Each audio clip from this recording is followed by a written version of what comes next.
situação. O poder de ação existe independentemente do resultado que se obtenha no processo.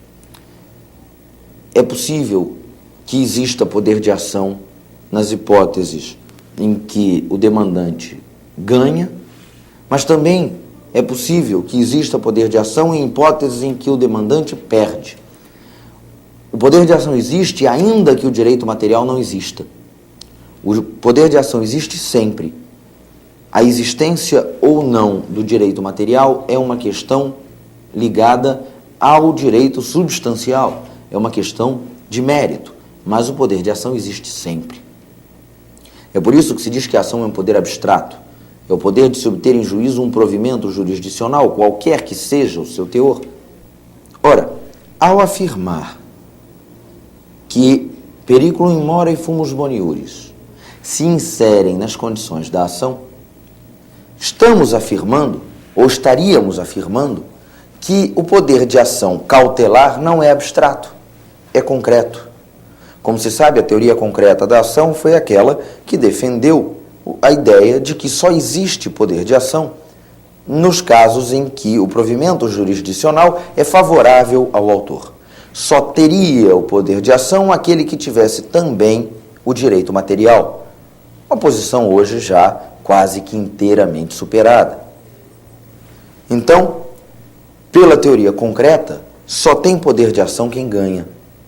Se estão presentes todas as condições para um provimento favorável, eu tenho o direito material e então eu tenho também o poder de ação. Se eu não tenho o direito material, eu não tenho também o poder de ação. Ora, ao se colocar periculum in mora e fumus boniuris entre as condições da ação, gera a seguinte perplexidade. Presentes todas as condições da ação, legitimidade, interesse, possibilidade jurídica e fumus boniuris e periculum in mora, entendidos aí como condições específicas ou como elementos formadores das condições tradicionalmente reconhecidas, presentes todas as condições da ação, a medida cautelar será deferida, porque periculum in mora e fumus boniuris estão presentes. E se a medida cautelar será deferida, a sentença será favorável ao demandante. Agora, ausente alguma das condições da ação, ausente fumus boniuris ou ausente periculum in mora, faltando, portanto, condição da ação, o demandante seria carecedor de ação. Então, notem que só estaria havendo o exercício legítimo do poder de ação, e esse exercício legítimo do poder de ação é verificado, segundo a doutrina dominante, pela presença das condições da ação. As condições da ação são entendidas pela doutrina dominante como requisitos de legítimo exercício do poder de ação. Se eu digo que presentes todas as condições da ação e, portanto, havendo o legítimo exercício do poder de ação, a decisão final será favorável ao demandante, eu estou dizendo que o direito de ação ou que o poder de ação depende, para o seu legítimo exercício, de um resultado favorável. Ou o pedido será procedente, ou estaremos diante de uma hipótese de carência de ação. Não haveria lugar para a improcedência do pedido. Isso significaria afirmar que a ação cautelar é uma ação concreta e não uma ação abstrata, como a doutrina costuma entender. Diga-se, aliás, que o professor Cândido Rangel Dinamarco costuma afirmar que a ação, em princípio, é abstrata, mas que a ação cautelar é uma exceção a essa regra, que a ação cautelar é concreta, que só existe ação cautelar quando o resultado final do processo é favorável ao demandante. Só teria poder de ação na hipótese aquele que vencesse o processo? Mas não me parece que seja assim. A ação é abstrata. O poder de ação existe ainda quando o resultado do processo é desfavorável. E nós temos que saber distinguir as condições da ação do mérito da causa. É por isso que eu prefiro concordar com a outra corrente, a última posição doutrinária a ser aqui considerada, aquela que afirma que periculum in mora e fumus boniuris compõem o mérito do processo cautelar, o mérito da causa. Posição que é defendida, entre outras, pelos professores Calmon de Passos, Vicente Greco Filho e Ovídio Batista da Silva. Afirmam esses autores que o mérito da causa no processo cautelar é formado por esses dois elementos, fumus boniuris e periculum in mora. E aqui, então, temos que saber exatamente o que se quer dizer com mérito da causa. Bem, deve-se entender por mérito da causa a pretensão processual manifestada pelo autor na sua demanda através do pedido. Pretensão é um conceito que devemos a Carnelucci. Dizia Carnelucci que pretensão é a intenção de submissão do interesse alheio ao interesse próprio. Eu tenho uma pretensão quando eu quero submeter o interesse da outra parte ao meu. Eu manifesto, então, essa minha pretensão ao Estado, para que, uma vez fundada a pretensão, uma vez procedente a pretensão, o Estado, através do exercício do poder, submeta o adversário, submeta o demandado à minha pretensão. Em todo o processo, há a manifestação de uma pretensão. Em todo o processo, há esse objeto, há esse pedido. Para que o processo se instaure, é preciso que estejam presentes alguns requisitos, chamados de pressupostos processuais, e entre os pressupostos processuais de existência está exatamente a demanda, o ato inicial de exercício do poder de ação. E essa demanda tem 3 elementos que identificam as partes, a causa de pedir e o pedido. Pedido que é, então, a manifestação processual da pretensão. Ora, se em todo o processo há a manifestação de uma pretensão, e se essa pretensão é o mérito, é óbvio que há mérito no processo cautelar. E esse mérito seria formado exatamente pela verificação desses 2 requisitos, fumus boniuris e periculum in mora. Julgar o mérito no processo cautelar seria julgar a presença ou não desses 2 requisitos, periculum in mora e fumus boniuris. Então, as condições da ação cautelar continuariam sendo aquelas 3 tradicionais: legitimidade, interesse, possibilidade jurídica. Ausente alguma delas, o demandante é carecedor de ação. Presentes todas, o exercício do poder de ação é legítimo. E se o exercício do poder de ação é legítimo, o demandante faz jus a um provimento de mérito.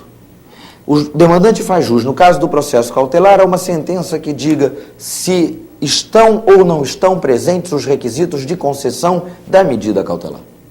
Então, o que o juiz vai examinar no julgamento do mérito é se estão presentes o fumus boniuris e o periculum in mora. Presentes ambos, o pedido do demandante é procedente e a medida cautelar é deferida. Ausente algum deles, e basta que algum esteja ausente, a medida cautelar não pode ser deferida e o pedido do demandante será, assim, improcedente.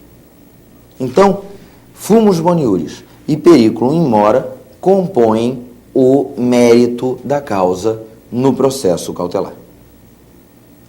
Diz o Código, em seu artigo 796, que o procedimento cautelar pode ser instaurado antes ou no curso do processo principal, e deste é sempre dependente. Esse artigo do Código de Processo Civil nos mostra que o processo cautelar, embora autônomo, está umbilicalmente ligado a outro processo, que será de conhecimento ou de execução, e que a doutrina chamou de processo principal. Denominação essa, processo principal, que é repetida no texto da lei. O processo cautelar, então, como já foi afirmado, serve para garantir a efetividade de outro processo, que passamos a partir de agora a chamar de processo principal. Mas o mais importante do artigo 796 é que ele diz que o processo cautelar pode ser intentado antes ou no curso do processo.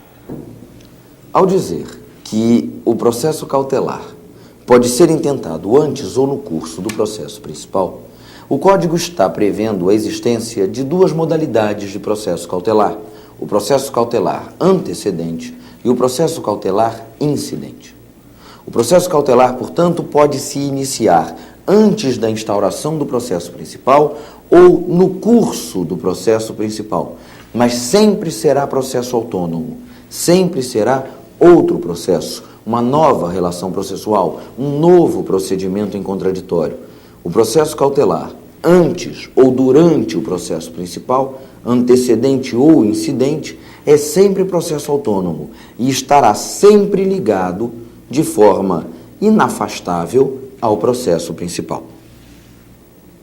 O processo cautelar, como já dito, tem por finalidade permitir que o Estado exerça a jurisdição cautelar, deferindo, se presentes os requisitos, a medida cautelar.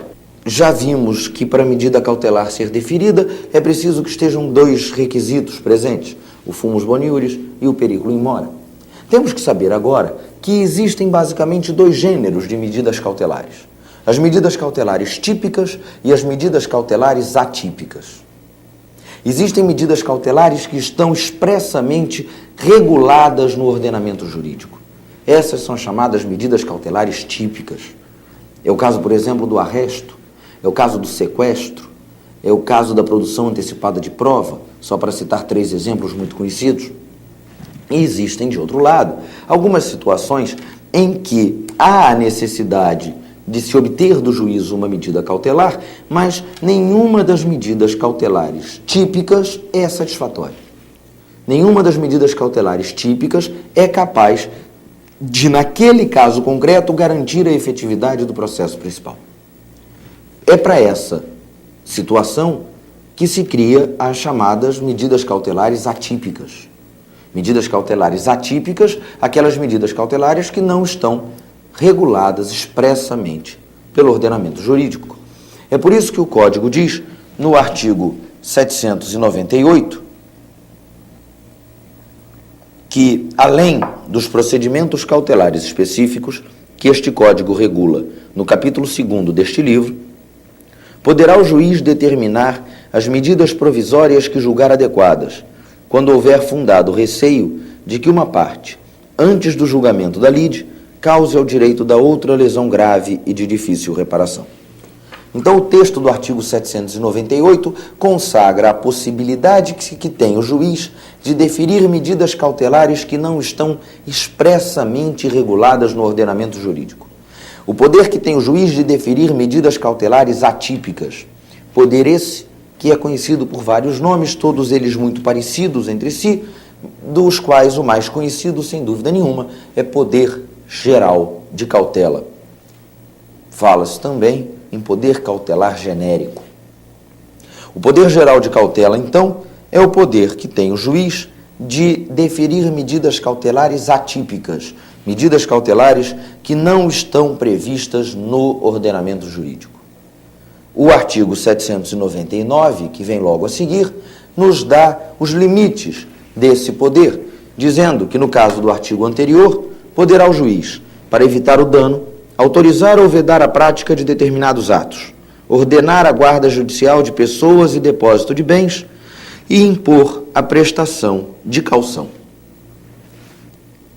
Então, com base no artigo 799, nós vemos que o juiz, ao deferir uma medida cautelar atípica, pode determinar várias coisas. E até se discute se essa enumeração é exemplificativa ou exaustiva, o que parece desprovido de qualquer utilidade prática, porque, ainda que se tenha essa enumeração por exaustiva, o poder que se deu ao juiz de permitir ou vedar a prática de determinados atos já serve para, com essa redação ampla, permitir que o juiz possa determinar tudo aquilo que se faça necessário para garantir a efetividade do processo principal. As medidas cautelares atípicas, então, são concedidas com base nesse poder geral de cautela que se atribuiu ao juiz. Essa atribuição ao juiz do poder cautelar genérico é uma demonstração dada pelo legislador de confiança no trabalho do juiz. Se o legislador não confiasse no juiz, ele não permitiria que fossem deferidas medidas que não estão reguladas pelo ordenamento. Se o legislador não confiasse no juiz, ele só permitiria o deferimento das medidas cautelares típicas. A existência do poder geral de cautela é uma demonstração de que o legislador confia no judiciário, de que o legislador dá ao judiciário esse voto de confiança. Trata o Código ainda, no artigo 797, de um tema ligado também a esse poder cautelar do juiz, que é o tema das medidas cautelares ex officio. Dispõe o artigo 797. Só em casos excepcionais, expressamente autorizados por lei, determinará o juiz medidas cautelares sem a audiência das partes. A redação do artigo 797 permite ao juiz deferir as medidas cautelares de ofício, ou seja, medidas cautelares deferidas sem que haja requerimento expresso da parte. Algumas questões se colocam aqui. Em primeiro lugar, é óbvio que a medida cautelar deferida de ofício não o será num processo cautelar. Porque se houve processo cautelar, houve pedido de deferimento da medida cautelar. Então não é disso que se trata aqui. A lei aqui está tratando da hipótese de uma medida cautelar que será deferida no curso de um processo que tenha outra natureza. A medida cautelar pode ser deferida dentro de um processo de conhecimento ou de execução. Existem medidas cautelares deferidas sem que haja processo cautelar. É possível, então, ao juiz, no curso de um processo de conhecimento ou de execução, deferir uma medida cautelar. E deferir ainda de ofício. Deferir a medida cautelar sem que haja provocação nesse sentido de uma das partes. Esse poder que o juiz tem de deferir medidas cautelares de ofício, no entanto, e nos termos literais da lei, só existe em casos excepcionais expressamente autorizados por lei. Então, numa interpretação literal da lei, para que o juiz pudesse deferir de ofício uma medida cautelar, seria preciso, primeiro, que fosse um caso excepcional e, segundo, que houvesse autorização expressa em lei. Mas a interpretação literal não parece a melhor. O que se entende, predominantemente, é que o poder que o juiz tem de deferir medidas cautelares de ofício depende, para ser exercitado, que se trate de uma hipótese com previsão expressa em lei. Ora, se há previsão expressa em lei da possibilidade do juiz deferir a medida, e se ele entende que estão presentes os requisitos de concessão da medida, ele deve deferir a medida de ofício. O mesmo se dará nos casos excepcionais. Hipóteses excepcionais em que há necessidade da concessão de uma medida cautelar para garantir a efetividade do processo. Hipóteses em que se fazem presentes os requisitos da medida cautelar. E hipóteses em que não houve provocação nesse sentido. Nessas hipóteses excepcionais, em que a necessidade da tutela cautelar é premente, o juiz pode deferir a medida cautelar de ofício. O juiz pode deferir a medida cautelar sem que ela tenha sido requerida. Agora, é importante se lembrar que essa possibilidade de deferimento ex officio das medidas cautelares não pode entrar em conflito com a regra da inércia da jurisdição. O chamado princípio da demanda, segundo o qual o juízo só atua se for provocado. Como se sabe, a jurisdição é uma função inerte. O princípio da demanda, consagrado no artigo 2º do Código de Processo Civil, dispõe que o juiz só atua mediante provocação. Ora, há um aparente conflito entre a necessidade de provocação e a possibilidade de concessão ex officio de medida cautelar. Esse conflito desaparece quando se tem em mente a ideia de que as medidas cautelares de ofício só são possíveis quando incidentes. Só é possível a concessão de medida cautelar de ofício se já existe o processo em andamento. Não pode o juiz, antes da existência do processo principal, deferir uma medida cautelar de ofício. Medidas cautelares de ofício antecedentes são impossíveis. Essa a única forma de se harmonizar a possibilidade de concessão ex officio das medidas cautelares com a ideia de que a jurisdição é uma função estatal inerte. As medidas cautelares têm algumas características. Essas características são basicamente três: fungibilidade, modificabilidade e revogabilidade.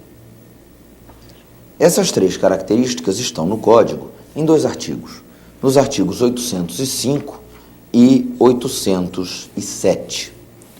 Dispõe o artigo 805 o seguinte: a medida cautelar poderá ser substituída de ofício ou a requerimento de qualquer das partes pela prestação de caução ou outra garantia menos gravosa para o requerido, sempre que adequada e suficiente para evitar a lesão ou repará-la integralmente. Esse artigo 805 trata da primeira das três características das medidas cautelares, a chamada fungibilidade das medidas cautelares. Diga-se, aliás, que esse artigo 805 foi um dos dois únicos dispositivos do processo cautelar alterados pela reforma processual que o nosso ordenamento sofreu nos últimos anos, alteração essa que se deu por força da Lei 8.952, de dezembro de 94.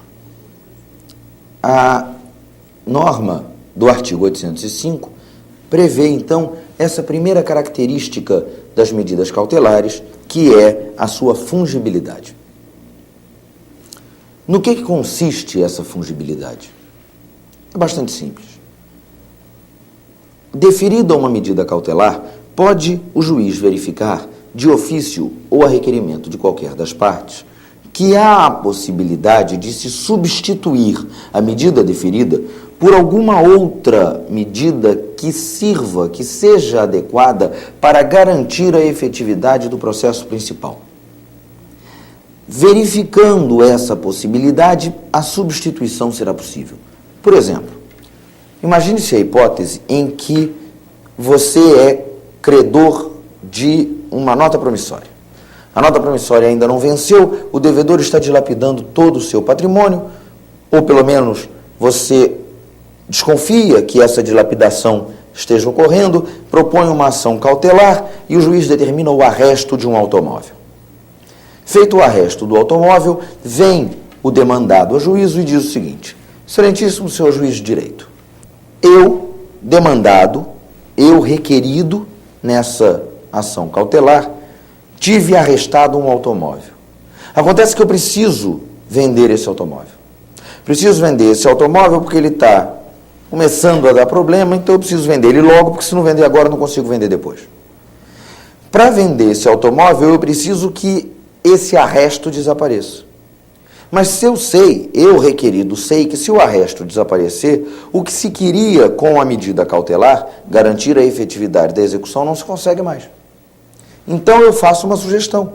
Eu quero que seja liberado esse meu carro e que esse arresto incida, por exemplo, sobre uma casa de praia que eu tenho. Ou incida sobre um outro bem que eu tenho que também é capaz de garantir a efetividade da execução. O juiz, então, verifica que eu estou requerendo a substituição da medida cautelar deferida, ou arresto do carro, por uma outra garantia. O juiz, então, pode, nesse caso houve requerimento, mas poderia até mesmo de ofício, determinar essa substituição. É por isso que se diz que as medidas cautelares são fungíveis. Essa característica já existia na redação original do Código de Processo Civil. A única novidade está no fato de que alterou-se a redação do artigo para dizer que a medida cautelar pode ser substituída não só pela prestação de caução, como já se dizia antes, como também por outra garantia menos gravosa para o requerido. Essa norma, essa nova redação do artigo 805, a ser interpretada literalmente, geraria sem dúvida alguma perplexidade. É que a palavra caução, como se sabe, é sempre empregada no sentido de garantia. Ora, a lei dizia, em sua redação original, que era possível a substituição da medida cautelar por uma caução. Agora se diz caução ou outra garantia menos gravosa. Ora, se caução é garantia, o que a lei está dizendo é que você pode substituir a medida cautelar por uma garantia ou por outra garantia. Isso não faz muito sentido. Me parece que, na verdade, o que a lei pretende aqui é trazer para o processo cautelar um princípio que já existe desde tempos imemoriais no processo de execução. Como se sabe, há um princípio basilar da execução, que é o da execução menos gravosa. O processo de execução deve ser feito da forma que seja menos gravosa para o devedor. Então, se há a possibilidade de se satisfazer o crédito por dois meios diferentes na execução, o juiz deve sempre optar pelo meio menos gravoso para o devedor. O que me parece é que, por força da nova redação do artigo 805, falando em garantia menos gravosa, traz-se para o processo cautelar esse princípio que já existia no processo de execução. O processo cautelar deverá se proceder sempre da forma menos gravosa para o requerido. Diante de 2, 3, 4 formas diferentes de se garantir a efetividade do processo principal, deverá o juiz optar por aquela maneira que seja a menos gravosa para o requerido. Optando o juiz por um caminho e verificando depois, de ofício ou mediante provocação, que há outro menos gravoso, deverá o juiz substituir a medida cautelar. Então, a primeira característica da medida cautelar é essa fungibilidade, permitindo-se, então, que a medida cautelar deferida seja substituída por outra menos gravosa para o devedor. A segunda e a terceira características das medidas cautelares estão num mesmo artigo, o artigo 807, que diz: as medidas cautelares conservam a sua eficácia no prazo do artigo antecedente e na pendência do processo principal. E agora a parte que nos interessa, mas podem a qualquer tempo ser revogadas ou modificadas. Nós temos aqui, então, na parte final do artigo 807, essa parte do artigo que diz, mas podem a qualquer tempo ser revogadas ou modificadas, as duas outras características das medidas cautelares, a modificabilidade e a revogabilidade. Nós vimos que a medida cautelar é deferida com base, entre outras coisas, no chamado fumus boni iuris, na probabilidade de existência do direito afirmado pelo demandante. Vimos ainda que esse fumus boni iuris, essa probabilidade, decorre ou é verificada através do que se chamou de cognição sumária, essa análise das alegações e das provas das partes que permitem ao juízo formar um convencimento quanto à probabilidade de existência do direito. Ora, se a cognição exercida é sumária, se o juízo deferiu a medida para proteger um direito cuja existência reputou provável, é natural que esse juízo possa ser modificado. É natural que o juízo possa, num determinado momento, verificar que aquilo não é o correto. Que a medida deferida não deveria ter sido deferida daquela forma. E então ele determina a modificação do que deferiu. Ou então o juízo verifica que aquela medida que foi deferida não deveria ter sido deferida. Ou verifica que ela não é mais necessária. E o juízo, então, subtrai a eficácia da medida cautelar, revogando-a. Então, temos aqui duas situações muito semelhantes, ambas ligadas à ideia de cognição sumária. A possibilidade do juiz modificar a medida, ao verificar que a medida deferida não é mais a adequada, ou não é a adequada, e a possibilidade de o juízo revogar a medida cautelar. Então, pense-se, por exemplo, na hipótese em que o juízo verifica, num determinado momento, em que o perigo in mora não está mais presente. Desapareceu o perigo in mora. Ora, se desapareceu o perigo in mora, desapareceu o requisito para a concessão da medida. E se desapareceu o requisito para a concessão da medida cautelar, a medida cautelar é revogada. Pense-se numa outra hipótese em que o juiz deferiu o sequestro de um bem, mas verifica-se depois que o sequestro não é o adequado porque a execução que se quer garantir não é execução para entrega de coisa, é execução por quantia certa. Ora, se o que se quer garantir é a execução por quantia certa, o sequestro não é a medida cautelar adequada. A medida cautelar adequada seria o arresto. Então, o que faz o juiz? Modifica a medida que havia sido pleiteada e transforma em arresto aquele sequestro. Pode o juiz, então, ao longo do processo, modificar ou revogar inteiramente, subtraindo completamente a eficácia, modificar ou revogar a medida cautelar.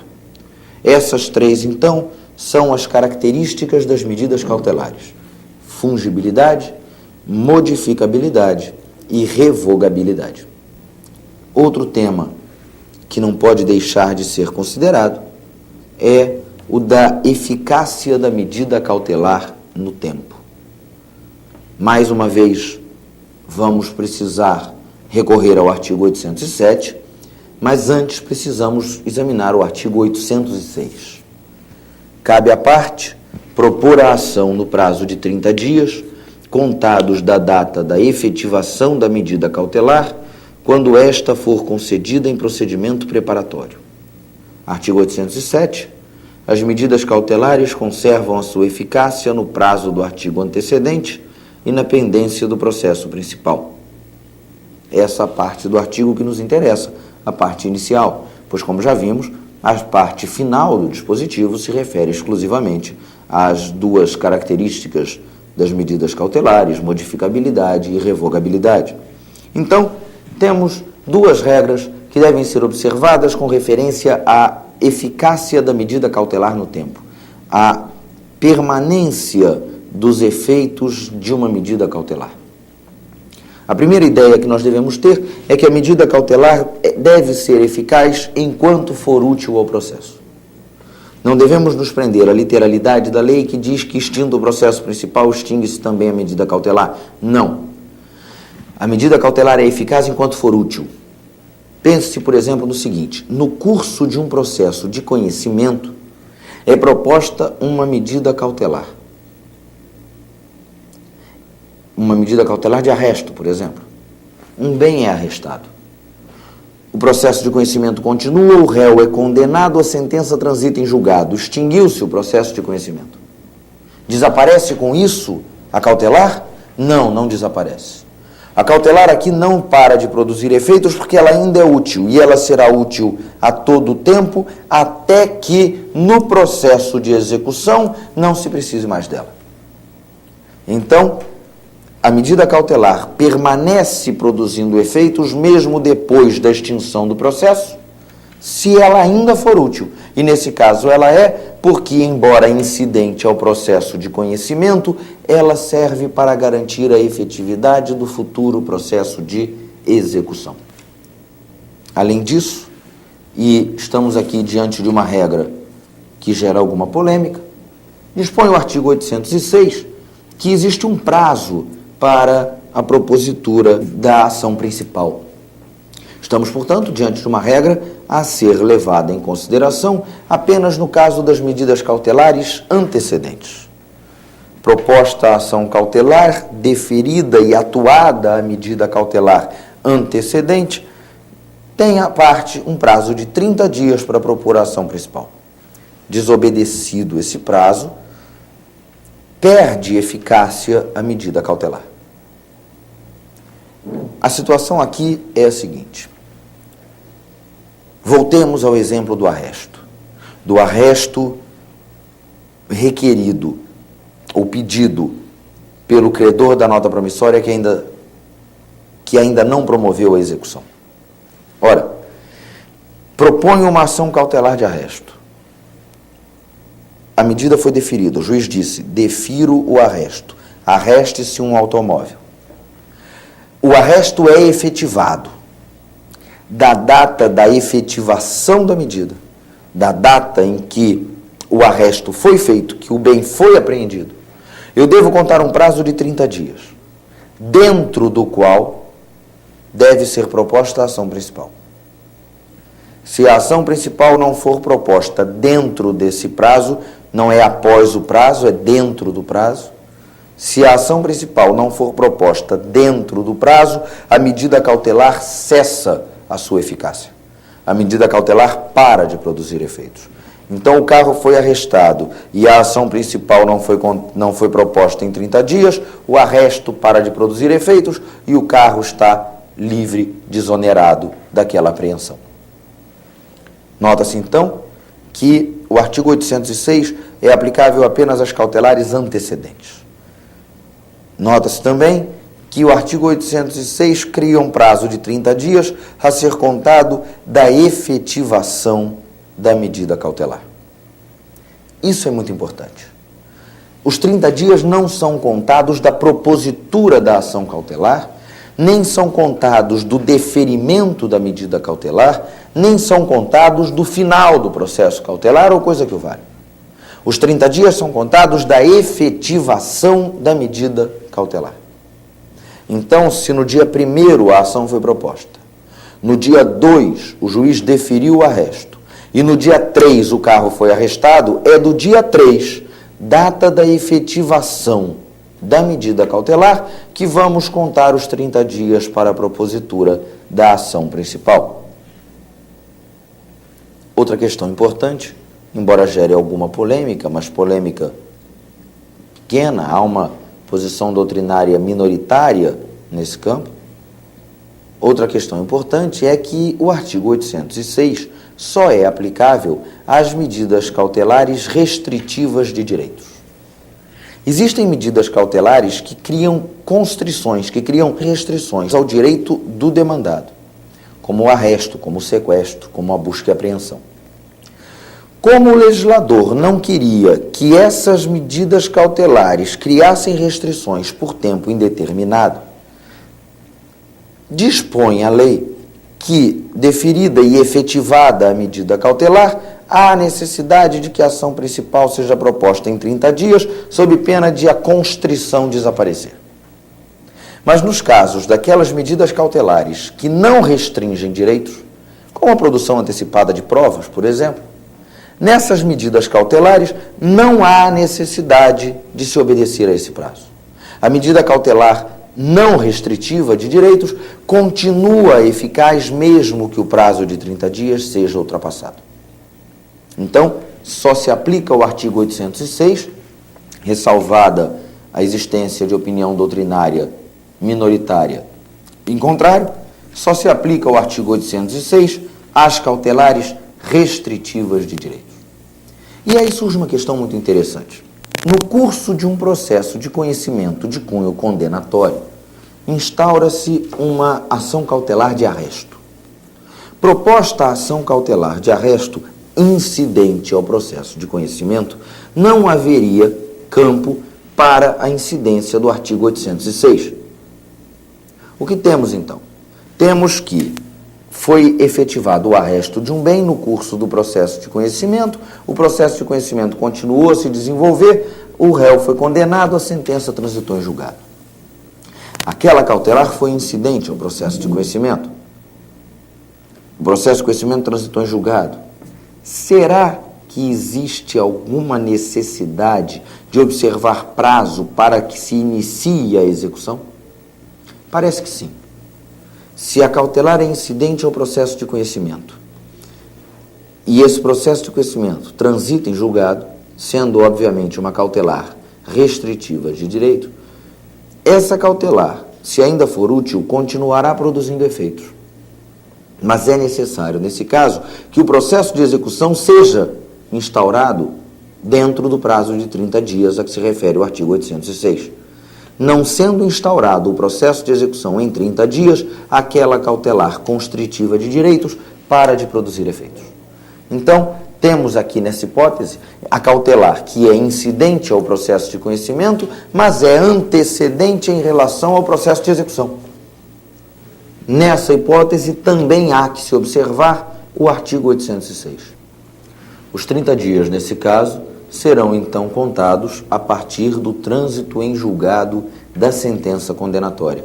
Não se pode aqui querer aplicar literalmente a regra do artigo 806, que determina a contagem dos 30 dias a partir da efetivação da medida.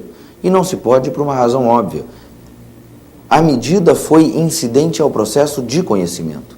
Ora, se já existia um processo em andamento, essa constrição ao direito do demandado não é, por mais que se prolongue, indevida. Ela não é indevida porque existe um processo em andamento.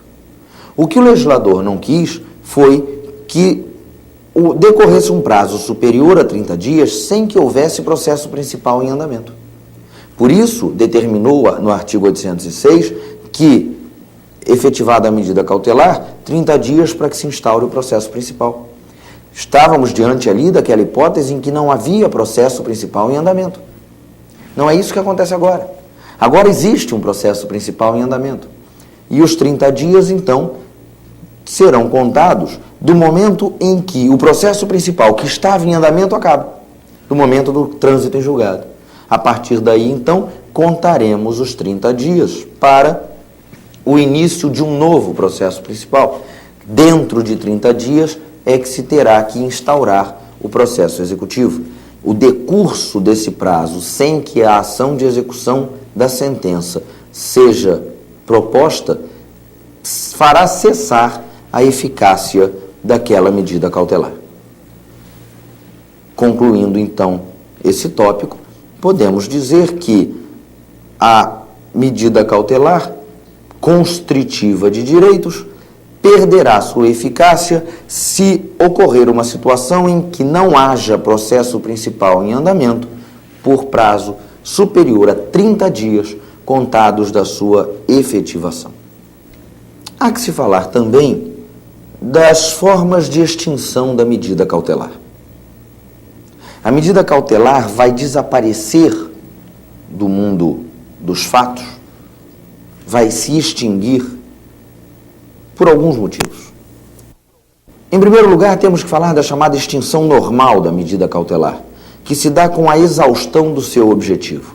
Por exemplo, o arresto é uma medida cautelar que tem por objetivo garantir a efetividade da execução por quantia certa contra devedor solvente. Ora, se o seu objetivo é a apreensão provisória de bens com a finalidade de garantir a execução por quantia certa, exaure-se o objetivo do arresto no momento em que se faça a apreensão definitiva do bem, o que se dá com a penhora. Então, no momento em que o arresto se converter em penhora, foi exaurido inteiramente o objetivo daquela medida e, portanto, ela desaparece do sistema. Ela desaparece do mundo dos fatos. Então, a extinção normal da medida cautelar se dá com a exaustão do seu objetivo e o exemplo clássico é esse, o momento em que o arresto se converte em penhora. Existem ainda os casos de extinção anômala da medida cautelar. Casos em que, por outros motivos, que não o exaurimento do seu objetivo, a medida cautelar será extinta. Essas hipóteses de extinção anômala da medida cautelar são 5. Revogação, não ajuizamento da ação principal, não efetivação em 30 dias, extinção do processo principal e desistência da ação cautelar. Vamos examinar essas 5 causas de extinção anômala da medida cautelar. A primeira já vimos. A primeira é a revogação da medida. Vimos que uma das características essenciais, uma das características que compõem a própria essência das medidas cautelares é a sua revogabilidade, decorrente do fato de ser a medida cautelar deferida com base em cognição sumária. Ora, se vimos, quando examinamos o artigo 807 da lei, que a medida cautelar pode ser revogada a qualquer tempo, pode acontecer uma hipótese em que o juízo, por exemplo, se convença da inexistência ou do desaparecimento do perículo in mora, por exemplo. Verificando o juízo que desapareceu o perículo in mora, ele revoga a medida cautelar e a medida cautelar assim estará extinta. Pense-se, por exemplo, naquela hipótese em que eu vou pleitear o arresto de um bem do devedor, porque esse devedor só tem aquele bem capaz de satisfazer o meu crédito e ele está anunciando a venda desse bem. Ora, se ele vender o bem, desaparece a única garantia que eu tinha, o único bem que compõe o seu patrimônio capaz de satisfazer o meu crédito. Então pleitei o arresto, porque há o risco de, com essa alienação, o meu crédito sofrer um dano irreparável, ou de dificílima reparação. É deferido o arresto, o automóvel é apreendido, o processo continua se desenvolvendo e, de repente, por um motivo qualquer, porque ganhou na loteria, porque recebeu uma herança, o devedor se torna um milionário.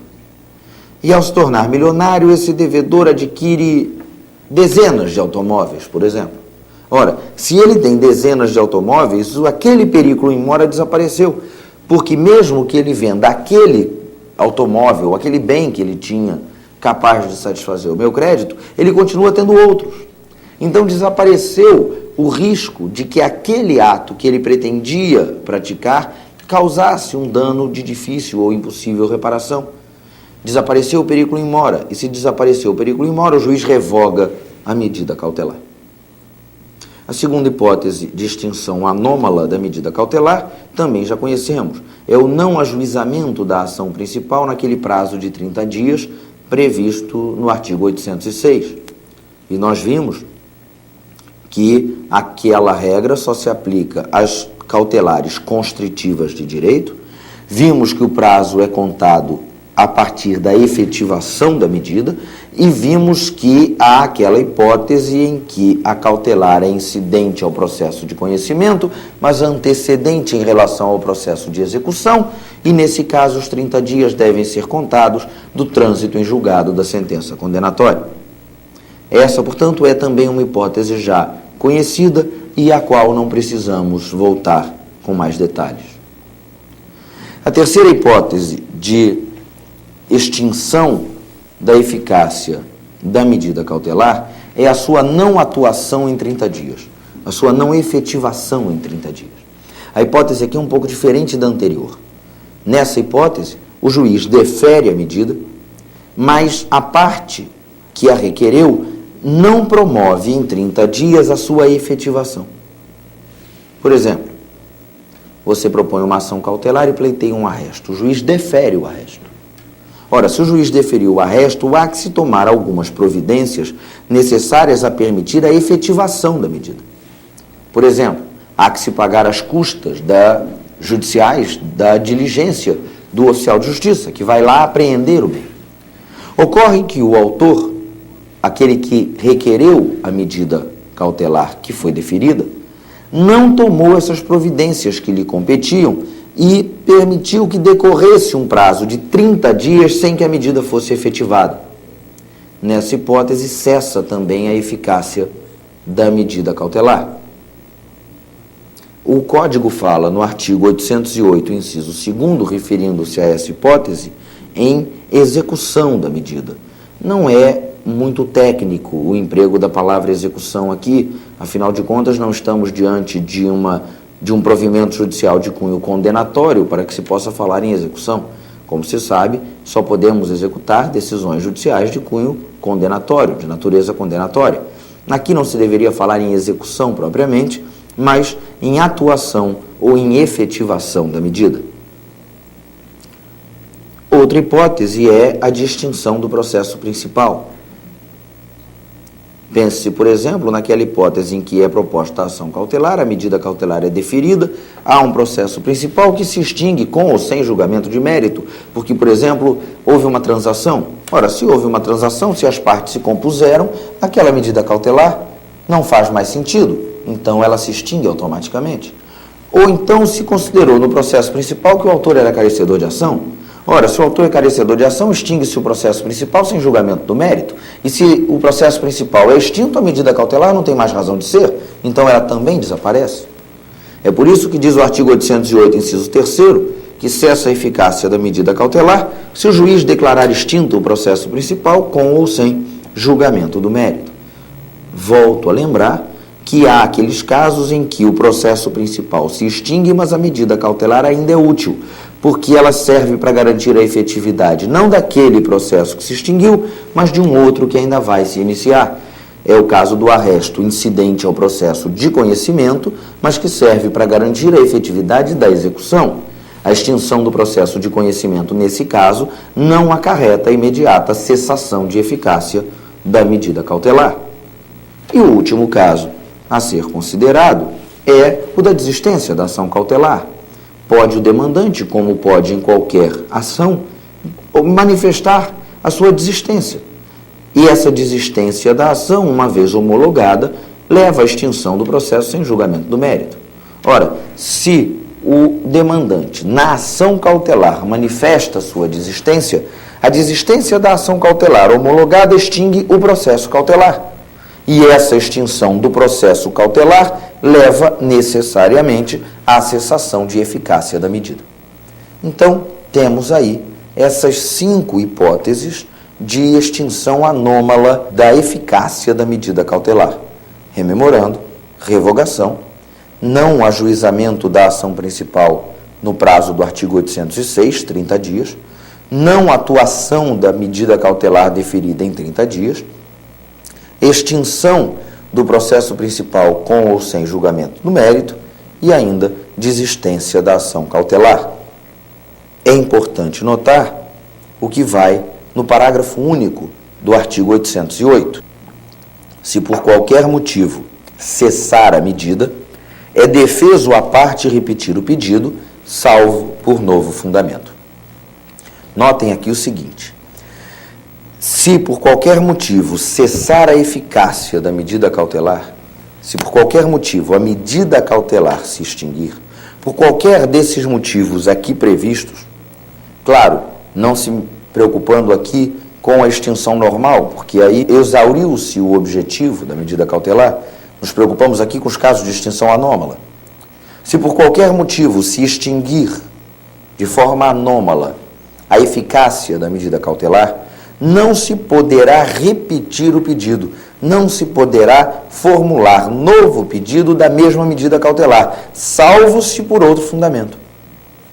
O que, aliás, é bastante óbvio, porque se você altera o fundamento do teu pedido, você altera, na verdade, a causa de pedir. E se você alterou a causa de pedir, você está diante de uma nova demanda, o que é absolutamente possível. O que não se admite é a repetição de demanda. Agora, note-se o seguinte quanto a esse tema. A lei não permite que, diante da cessação anômala da eficácia da medida cautelar, se repita o pedido.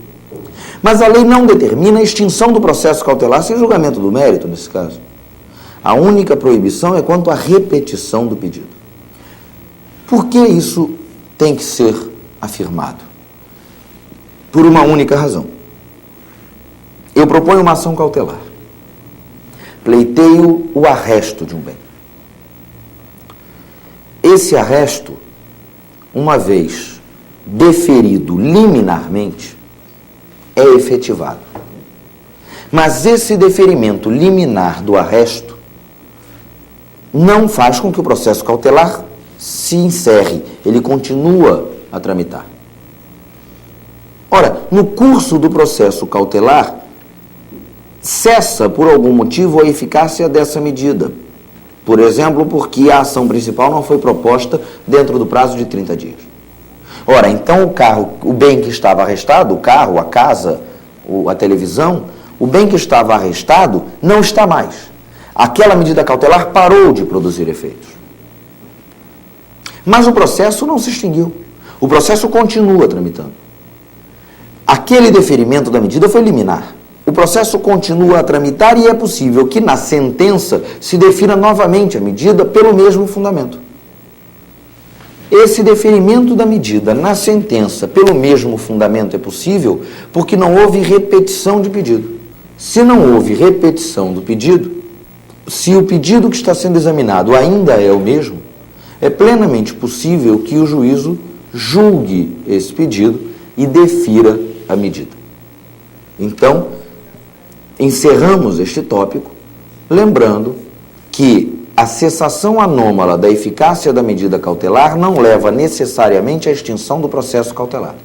E no desenvolvimento desse processo é possível se deferir a medida pelo mesmo fundamento. O que não se pode é propor outra ação cautelar pelo mesmo fundamento. Aí só será possível um novo pedido com um novo fundamento, alterando-se, portanto, a causa de pedir e, por consequência, a demanda. Encerramos assim esta primeira parte do curso sobre o processo cautelar. Numa segunda parte, examinaremos outros aspectos relevantes desse tema.